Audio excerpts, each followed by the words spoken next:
Well, Zahner is a metal fabrication company. We're kind of a little beyond that. We do design development with various artists and architects. We produce these interesting features using metal and glass. Well, in building materials, one of the things that we try to add to what we do is innovation and creativity, so that when you drive by it 10 years from now, you stop and you look and you go, whoa, that really looks cool. Nothing I like better than to hear people say, you mean you're making this in Kansas City? It's that thing where the coasts tend to think that nothing happens in the middle. And we get so many people from all over the world that come in here, and they get upset with me if I don't serve them barbecue, and it's the whole aspect of being here in the middle of the country. It has a lot to offer, but the great part is sort of the challenges that are out ahead of us. Right now, I would say there's things more in flux in the building construction industry than ever before in my history.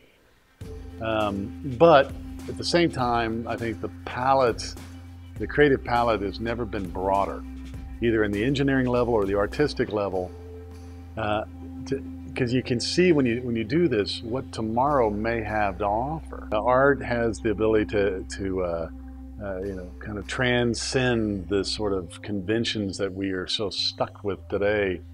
But artists, they want to transcend those risks, and so we were able to kind of bridge the two to create these unique surfaces and textures and forms that people look at and go, wow, how did you possibly do that? And how did you figure out the price of that?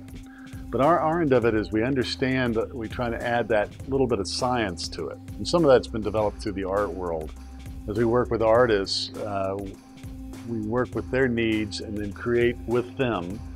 And by doing that, we can influence the character of that surface. Once we're able to understand the chemistry and the activity of how that material is going to react over time, we're comfortable with being able to present that to a designer for use in this building to make this very unique, special surface. It's sort of like I explained it the other day, like the leaves on a tree. No two leaves are alike, and it's the natural development of that surface. You kind of have an idea where it's going to go. If we can add the science to it, then we can have an understanding of the thing we're trying to create, and then ultimately trying to sell and produce. Once then we're involved with the project, a lot of times we include our engineering people into assisting in how to create the form or the surface that we've been asked to look at.